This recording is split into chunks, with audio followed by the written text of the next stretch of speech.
annual Gary International Black Film Festival. So, welcome. My name is James. I'm going to be the moderator for today. And today we're going to have some of the members from Larry from Gary. If you had a chance to see that, that was an awesome movie. Uh, but before we get started, let me go ahead and just do a little housekeeping. We want to make sure that we thank you all for attending, for watching. I want to thank our sponsors, our partners, artists, and everyone out there who's paying attention to what we're doing here in GI. But first, our sponsors, shout out to Array, the Legacy Foundation, Knight Foundation, Urban League of Northwest Indiana, Indiana University Northwest Office of Diversity, Equity, and Minority Affairs, and Mr. James Wallace, Jay's Breakfast Club, CWIT Public Relations and Marketing, Quad J Creative Group, Trainer Digital Strategies, the City of Gary, filmmakers, panelists, and of course you, the audience.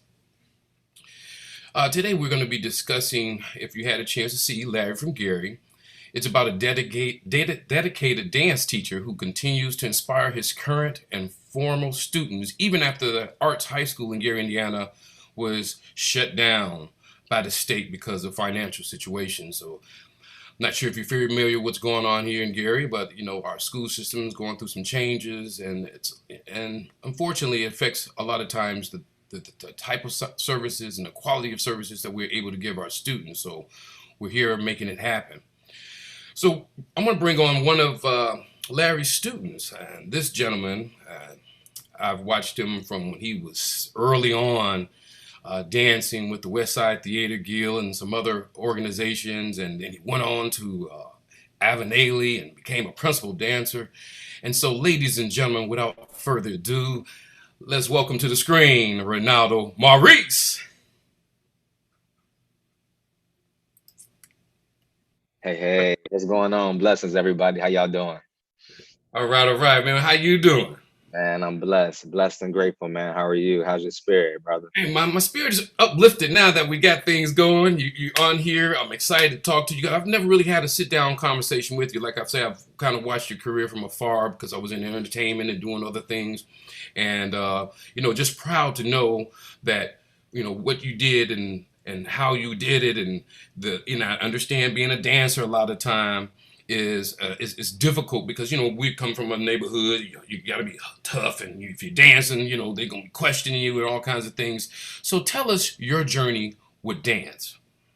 Well, I think for first off, I think I have to first say just shout out to my family because I think through anything, the support of a supportive family and the love that you receive from your family will take you to the sky. I believe that the sky is the limit. So just shout out to my mother, my mom, my little brother, and my little sister, because just without them, I just wouldn't be the man that I am today. So I think for me personally, it started off as a young child. I think I was my mom just kept us busy to stay off the streets to just make sure we didn't get into no trouble. So she had us in everything, after school programs. She had us in, athletes. So we was running track. I was playing basketball, football. I danced. I started off at Banneker Elementary School and Cooney. I don't even know. I don't know if y'all remember Cooney Elementary, but I went to Cooney Elementary too, man.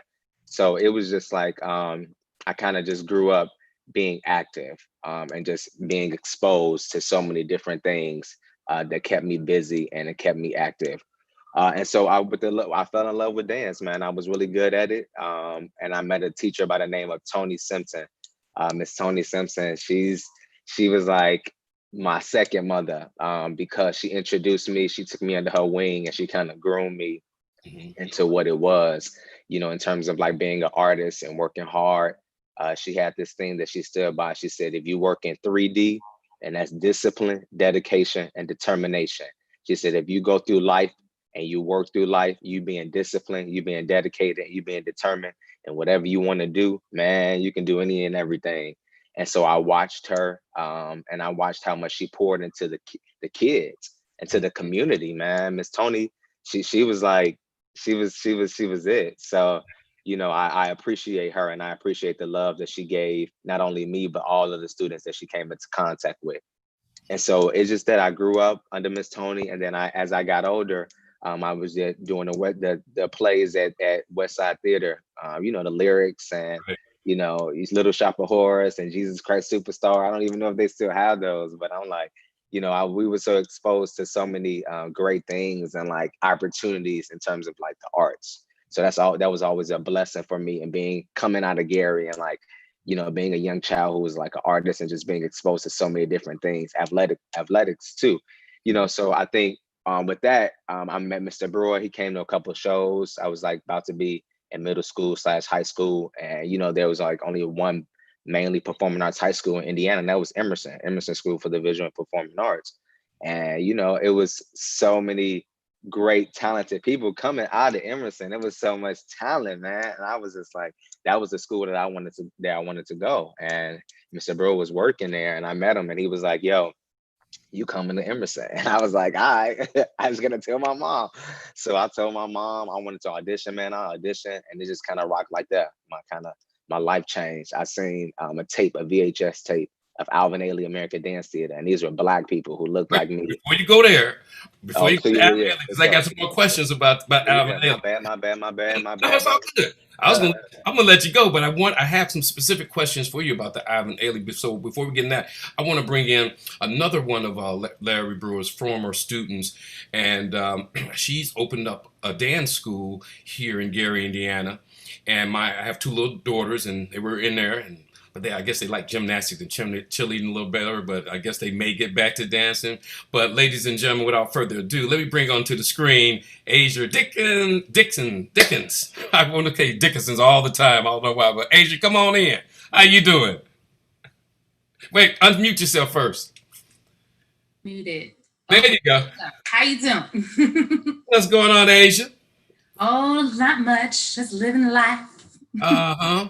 So tell us a little bit about, your journey into dance and how you came involved, because, I've been following you as well, and, Chicago Bulls cheerleader and all this other stuff. And then you teaching my daughters now, so tell us a little bit about it.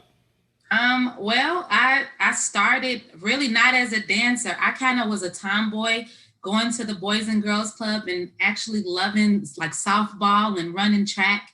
And the program director, she was basically trying to get the girls into other activities because she felt like we were gonna either become fast and follow behind the boys, or she just wanted to give us an outlet. And she brought in someone who actually went to Emerson, and that person kind of changed my life. Her name was Arnisha Fulton. She was a dance major, and she just basically exposed me to the world of dance. She started bringing me to Emerson's dance recitals. And I remember her my 5th grade year, she took me backstage and she started telling people she's going to come to Emerson.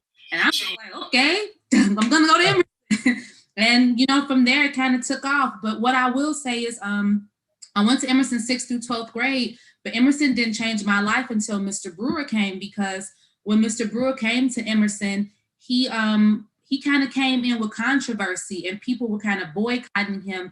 And it kind of sparks my interest, like, well, why are people trying to get this man out? It got to be something interesting about him. And I was kind of like the smart mouth kid. I did my work. My mom had trouble with me, but I was a good student, but I had a smart mouth. And Mr. Brewer, I was his first student. It was me and one other young lady, and they put me in a point class with him. And I think they were trying to like catch him up to see if he really knew technique. And luckily, the one young lady, Arnisha, she already had me on point. So Mr. Brewer had, love with me because he didn't really have to train me. He just had to teach me class. And it came to find out, like when it came for shows and stuff, his choreography on me was better than what all of the other girls were doing. And it got to a point where everybody that was boycotting him had written letters. And Mr. Brewer told me years later, he read my letter, and I was the only one that was very honest about, his relationship with students. And we just always had a really good bond, me and Mr. Brewer. And we always bumped heads, but I would always come back to him because I looked at him as like a father figure. And he just always pushed for professionalism and for us to reach for the stars. And like I said, before Mr. Brewer got there, I felt like Emerson was on the path of there's a dance recital, we show your parents this, and then good luck with your future. When Mr. Brewer came in, he kind of honed our crafts and said, what do you want to do after you leave Emerson? And he was like, make us make goals on what we wanted to do. And I remember my senior year or my junior year, he drove me and another young lady to New York because we made it into Alvin Ailey Summer Intensive. And my parent couldn't pay for it. She couldn't afford it. And he got together with the community, NIPSCO and Friends of Emerson. They paid for our tuition. Mr. Brewer drove us there. And then the next year, he kept asking me, well, as you're a senior now, what is it that you want to do? And I just didn't want to go to college. My mom was a college graduate and my father, he was a hustler and he worked like a full-time job and he was a supervisor. So I was kind of like, you know, what do I really want to do? And Mr. Brewer was like, Asia, go to Ailey. Like, if you can get in, go. And I'm like, okay. But I got in trouble my senior year because I think I started to smell myself. So Like, I love that thing. you haven't arrived. And when I told him I made it in, he kind of gave me tough love. And he was like, you know, that means absolutely nothing if you're not going to do the work before you get there. And he pulled me down and I ended up going. But I just always kept a bomb relationship with Mr. Brewer because he was the main person in my high school years that pushed me to, you know, just work really hard. And Ronaldo said something really poignant about Miss Tony because I ran into her like maybe in my high school years. I didn't have the luxury of having her like in elementary, but when I met her, she was tough on me too. And I think it's because her and Mr. Brewer, they grew up in the era where they had to work for everything. So they weren't going to let us settle for, you know, coming in the game and thinking just because you got this one opportunity that you've made it. So that's like kind of like my relationship with him in a nutshell. And like now with even opening my studio. Wait, like, hold on. Before you get to your school, okay? Okay, we got the Alvin Ailey, we got the school. Well, I have one other guest I need to bring in, and I've known this young lady since she was real small, you know, like tiny. She would run around, fall, like, oh, okay. And know her father for quite some time. He's a very creative guy, and I'm not surprised that she got into the arts. So, without further ado, ladies and gentlemen, put your hands together for Laurel Faye Brummett. Where you at, Laurel? Come on in. Unmute yourself. Hi, how are you? How are you? I'm good. How are you doing? Now, you've heard their story, sharing a little bit their story, and I know a little bit about your story. You were going to another school in another district, and you decided to come visit with the Emerson School, and some people were kind of upset about you, like, why are you going to that school? So tell me your journey and how you became a student of Larry Brewer. So I was going to Lake Central High School. It was an amazing school, but I was on dance team there, and I started dancing outside of dance team with South Shore. And I didn't really like the dance team whenever it was South Shore. I was like, wow, these people have soul. Like they feel it. They dance. They don't just do the moves. And I was like, I want to be there. And so I started dancing there more. I quit dance team, started dancing at South Shore. And one day the girls were like, Laurel, you should go to Emerson. And I was like, I should. And that night I went home. I was like, Mom, Dad, I want to transfer schools. And I was like, I want to dance more. And my grades were terrible. And they were like, I don't know how you're going to transfer over. And they talked to the principal. Larry Brewer was there, and so I don't know what he did. I wasn't there, but, but he talked me up, I guess, and to Dr. Ritchie, and got me into the school, and made me promise that if I got my grades up, that I could dance or I could go there. And I was like, for dance, for sure I will. And I went there, and yeah, Mr. Brewer just like took me under his wings and guided me into, we had like hour-long conversations of what I wanted to do, where I wanted to take my dance.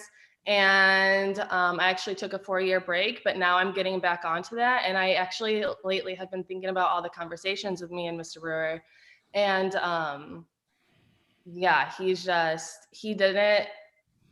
like, no, I had a bad attitude with him a lot. No way, that's you, not you. And he didn't take that. He was like, no, like get rid of that attitude right now. um, you have so much potential. Stop slacking off. Let's do this. And yeah, he just pushed me to my limits. Very challenging, and I'm so grateful for him. So same thing with you, Asia. Did he push you? Did you have, he had to check your attitude and all that? Multiple times. He's always had to bring me back to reality a lot of times when I thought that, I knew what I was doing, and I should have known because my mother would always speak about wisdom, and she always would tell me to listen to it. So it's so funny sometimes when I think back on it, like, man, Asia, why would you do that knowing that Mr. Brewer has been in the game for so long and he's taught you so much that you should learn to just listen to wisdom. Right. And what about you, Mr. Ronaldo?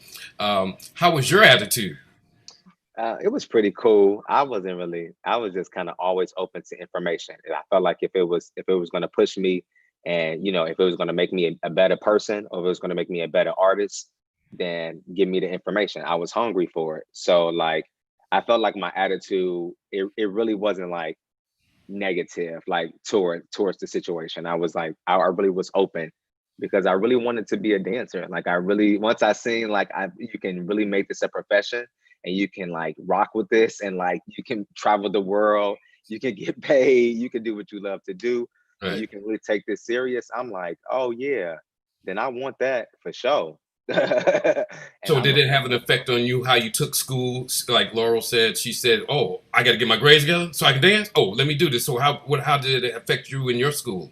oh, most definitely. Well, yeah, because the grades had to be good. Mom's wasn't having it. So if them grades weren't good, then you weren't going to practice.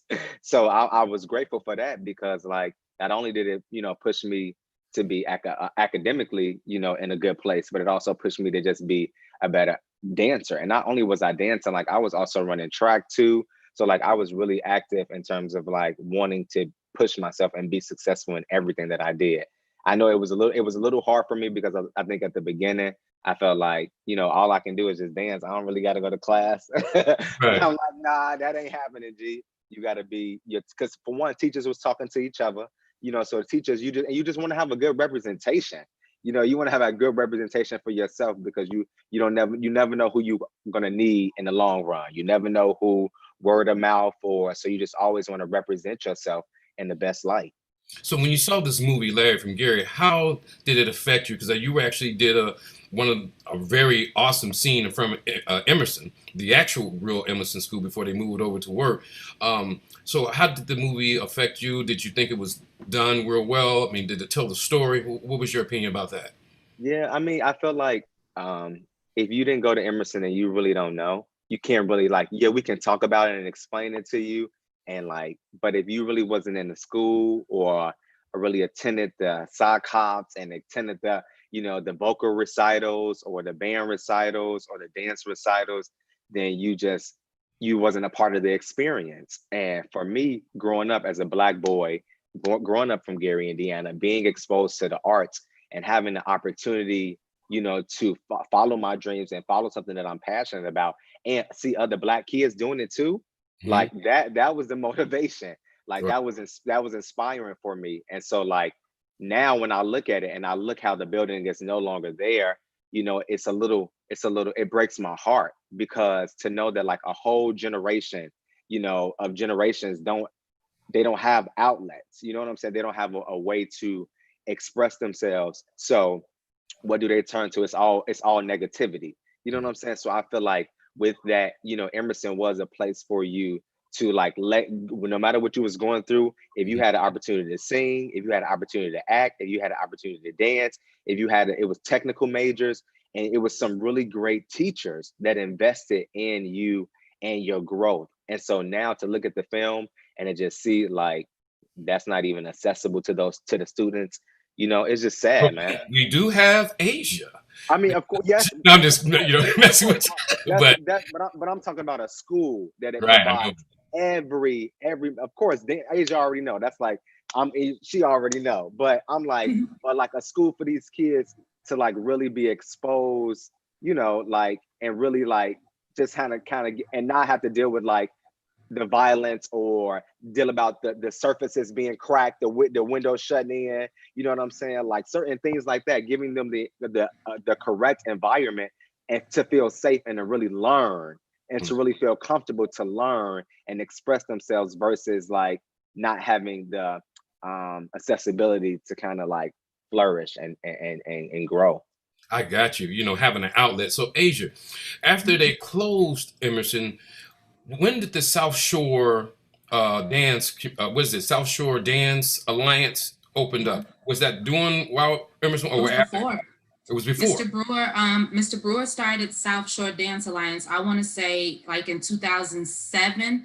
He was in Griffith for maybe a year, and then he moved to Lake Street in 2008. And the only reason why I know this is because I moved back to Gary from New York in 2006, and I didn't dance from 2006 to 2008. And in 2008, he moved to that building on Lake Street. And Amansu Easton, one of his students, kept saying, like, Asia, you're tripping. You too good to not be dancing. You done been here all these years. Why aren't you over there? And when Mr. Brewer bought that building, I remember like brassing and like shining the doorknobs because we were getting ready for him to open that actual studio.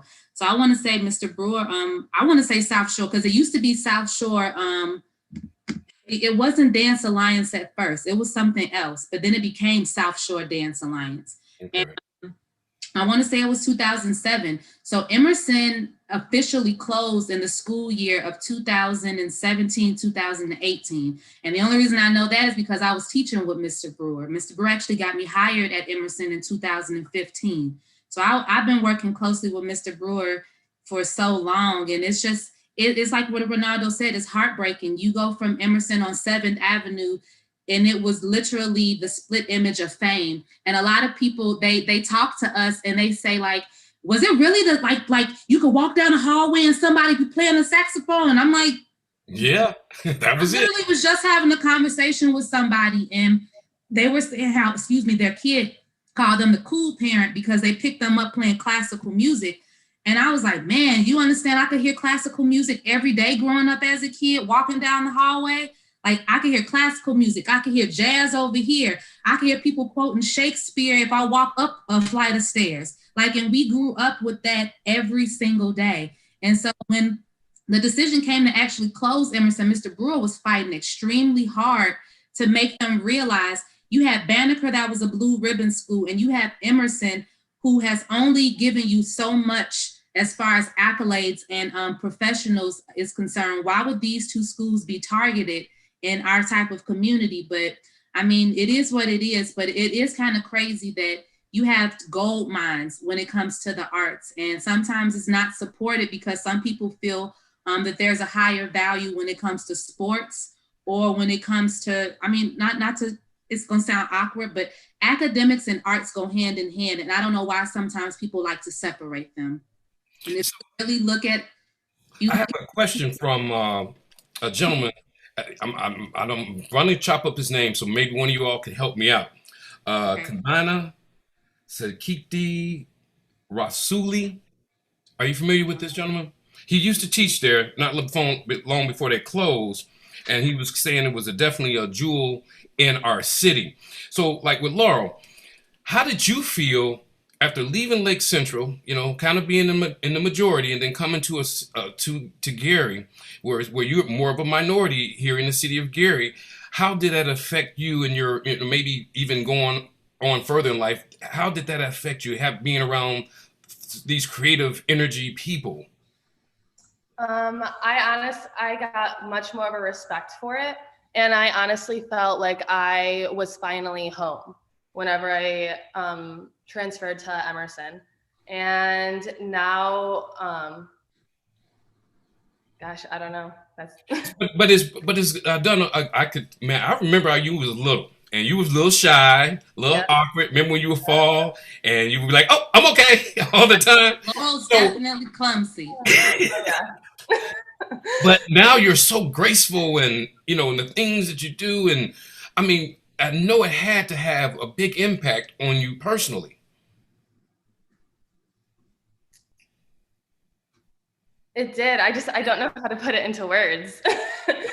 But it did. I'm like, ah.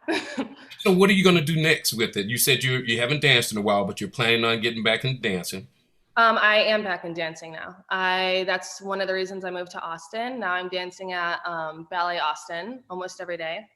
But yeah, I was just in dance team for a while, and then Emerson brought more of a diversity with the hip hop, with the African, with the modern, with everything. And that gave me more of an appreciation because I was always putting myself in a box. Even whenever I was at Emerson, I was like, oh, wait, no, I look awkward. I can't do that. But now it's like, no, Mr. Brewer always taught us us to just go in it with passion. We have this, you got it. And now that, I always think of that now, and it's like now I'm doing a lot of hip hop, like all the time. I love hip hop.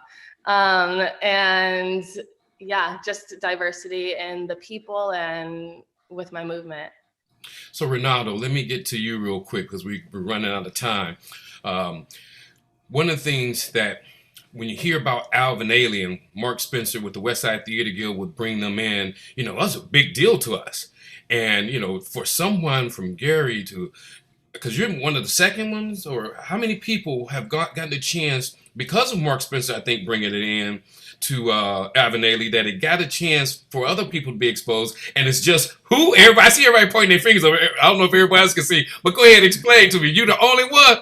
Yeah, man, that's it. I'm the only one. You know what I'm saying? A lot of people have, went to the school, and which is great because I'm like, I think all of our kids need to be exposed. I think Alvin Ailey is our culture. It's a part of the culture. This man is a Black man from Rogers, Texas, who started this company in the civil rights movement. You know what I'm saying? When it wasn't nothing for these Black dancers to express themselves. And now it's become this worldwide, it's a cultural ambassador to the world. You know what I'm saying? So I feel it's something that you want to obtain. It's something that you want to accomplish. It's like going to Howard. It's like going to Morehouse, you mean? I'm sorry. Morehouse Spelman. It's like going to an HBCU. So to be a Black boy from Gary, Indiana, being there, I'm going into my 9 years with the Alvin Ailey American Dance Theater, and before that, 3 years with the second company. You know what I'm saying? It's a blessing, and I'm very grateful because I'm like, I've had mentors, I've had teachers who poured love into me and who made sure my head was like focused on what I needed to make happen. And like my city gave me the key to the city. What? Come on. You know what I'm saying? So I'm like repping. I gotta be a positive role model. I gotta be a positive influence. I have a little brother and a little sister. So I'm like, you gotta grind, you gotta work, and you gotta show them that dreams can turn into reality. Period. What would you tell some of the young folks out here if they want to pursue what you're doing, to be able to get a chance to be the avenue? What are some of the sacrifices and some of the dedication that you had to have? Tell us about it. You definitely gotta love the art. I think with anything, it's definitely gonna take love because it's gonna take a lot of sacrifice and a lot of hard work. And that's just with anything. But I think, dancing, it's a physical thing. And you got to keep your body in shape. You got to stay in shape. You got to stay in the gym. You got to eat right. You know what I'm saying? So there's not only the physical part, but like the mental, the spiritual, the emotional is a lot that comes inside of it. So I think you definitely got to work hard. You got to love it. And then you got to be disciplined because you can't just come into the art form or the field thinking like you can just do it your way or just do it how you ever want to do it and kind of shortcut and cheat to the top. Nah, the work never stops. So you got to come into it like being open, always being open because you never know too much information. Like you can never know too much information. So those are some things I would definitely, to my young artists, anybody, any young boy, young black girl out there that want to go into the arts. Those are definitely some key factors, not only just dance, but whatever you want to pursue. You definitely got to have those key factors because not only do we have our skin color playing against us, but it's just already another whole world, like coming from Gary, Indiana, and like moving to a big city like New York or like DC. Like it's not a box. Like you gotta, these are other, it's a whole nother world out here. So you gotta be open and you gotta always like know that hustle, know the Gary hustle. Everybody knows that. If you're from Gary, you know that Gary hustle. So you gotta grind because that's gonna make you stand out. That's Right. gonna make you, stand out than the others. Our hustle is undeniable. So those are definitely some things that's like got me to where I'm at. And I'm still working. I'm still Okay. being inspired and all of that, man. All right, Asia. What is maybe one key memory or key point of advice that maybe Larry Brewer gave you to make you be able to take it to the next level and start your own school? And Never Laura, you next. So get never your think mind you've together. arrived. Always work harder. Like the work is never done. Hmm. The work is never done, and No. work hard. What about you, Hmm. Laura? What is some key piece of advice maybe you learned from Larry Brewer that maybe you carry on today and may pass on to some of the students that you come in contact with? Um, just it's not really he taught me a lot of discernment and really that just teaching kids discernment. Okay. So, Ronaldo, where can we reach you online? Any performances coming up that we need to be aware of so we can tune in? Let us know what's happening. Well, we in COVID, so that y'all know that kind of rocked everything for everybody. So the company kind of right now is off, but we're getting ready for a digital. We're gonna have a digital season. It's gonna be free. So if you go to alvinaley.org, you'll find the instructions to watch the digital season in the month of December. You'll be able to check out some really cool things, some really cool new works that we created in our homes. Virtually, I think it's gonna be really dope. Wait, Then also, say that again. I want to say that again. The website yeah, and alvinaley.org. So alvinaley.org, and it shows you and tells you all the information about the virtual season. You definitely want to check it out. It's going to be like 4 weeks, I believe. mhm.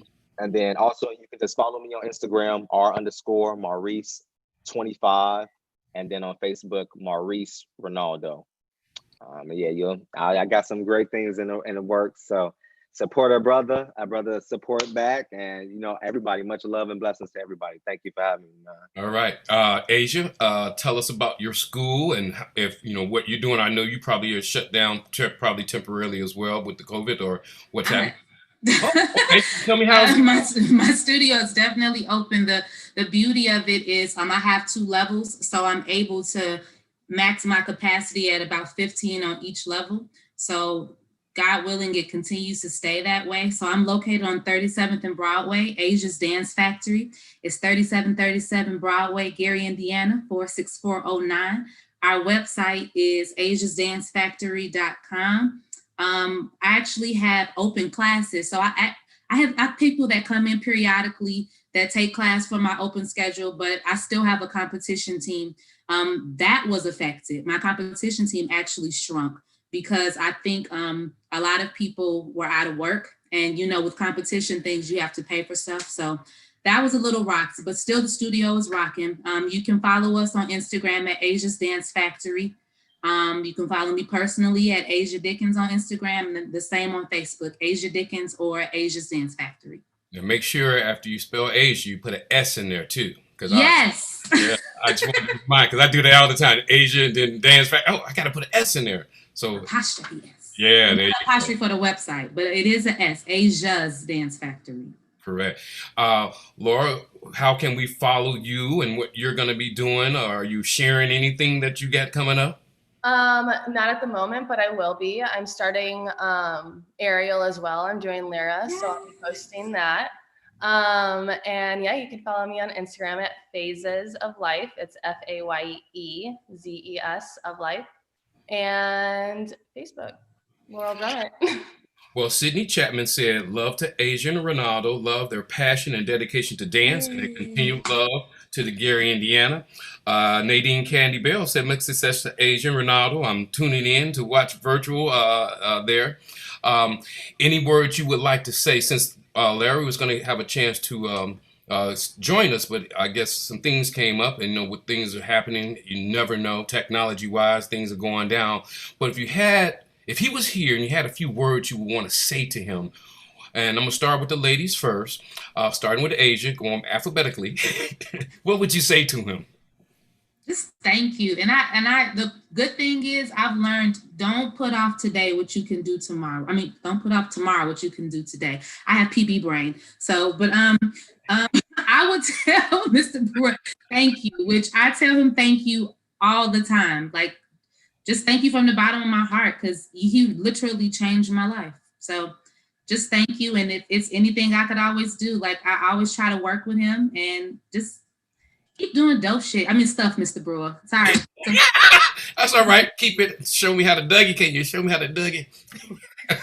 Sorry, but thank you. Thank you, Mr. Brewer, is what I would say. All right.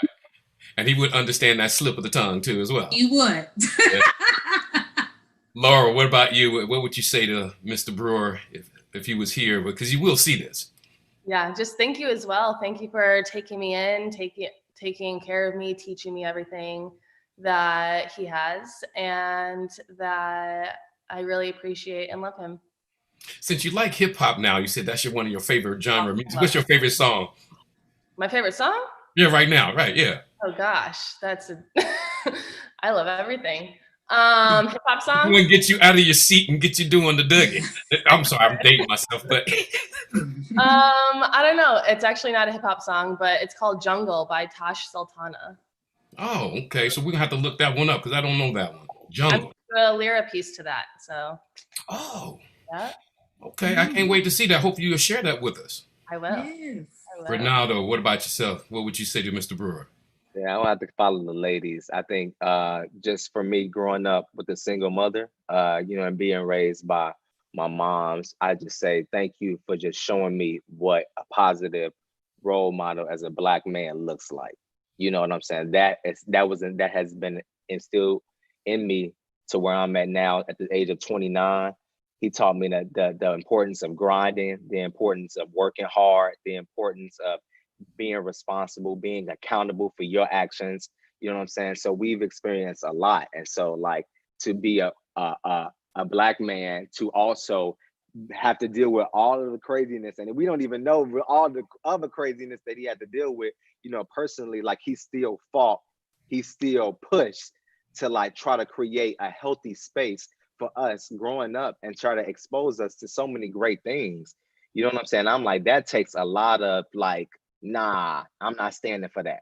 If you know your mission is good, if you know your mission is for the greater good, for the next generation, then we gotta fight. We gotta fight. You know what I'm saying? So us as teachers, as parents, as leaders, as mentors, if it's not about us, it's about our kids. It's about the kids. You know what I'm saying? It's about them. So I was just wanted to say, like, with our platforms, with all that we're doing, like, we got to think about our children, because like that's the next generation coming up, and it's already enough that we got to fight for. So like showing them, supporting them, loving them, encouraging them, we got to do that.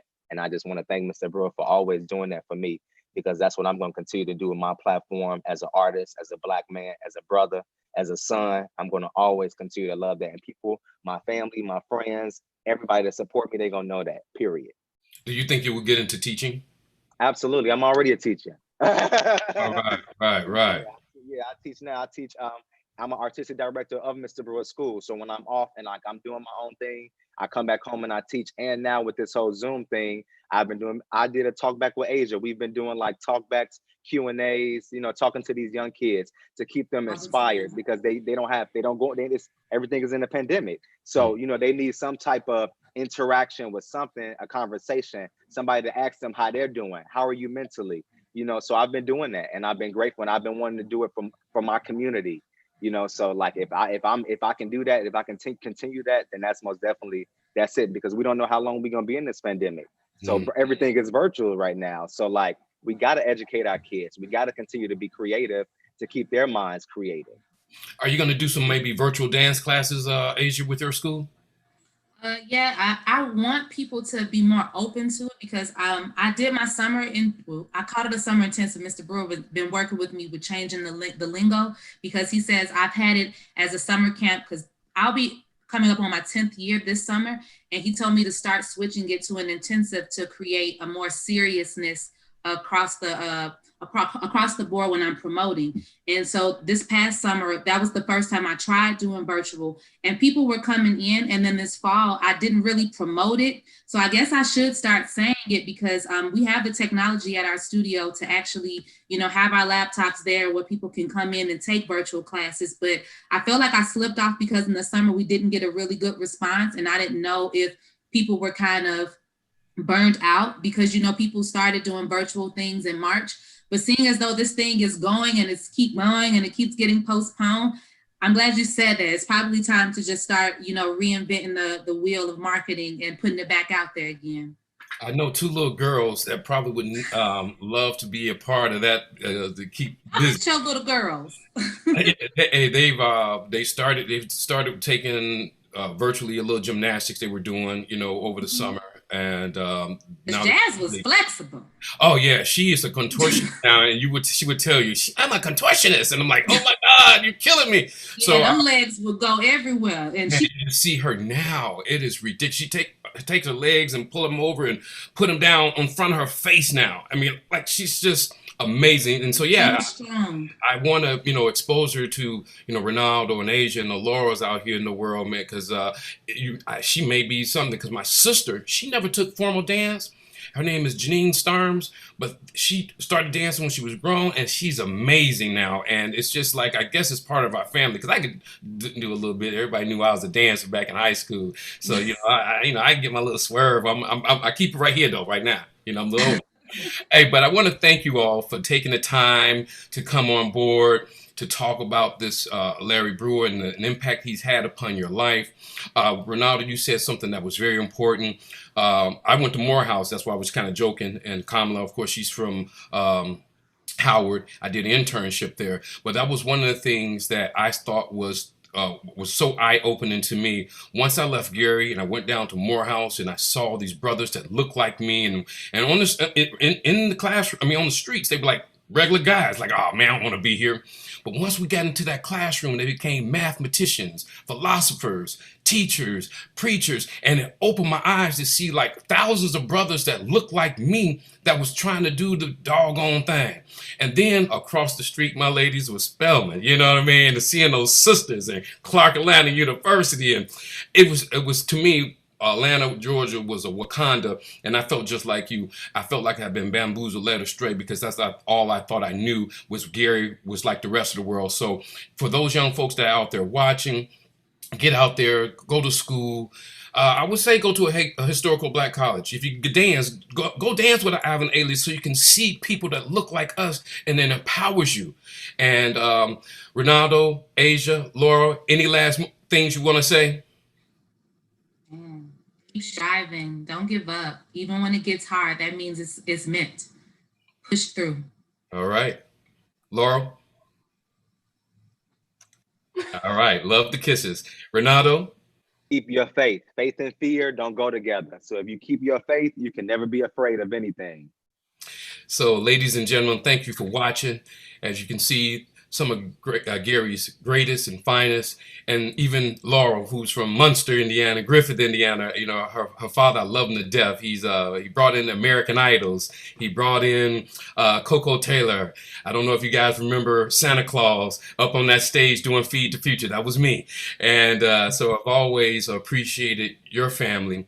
Ronaldo, I've always admired you. Asia, I always appreciated you and the things that you've done.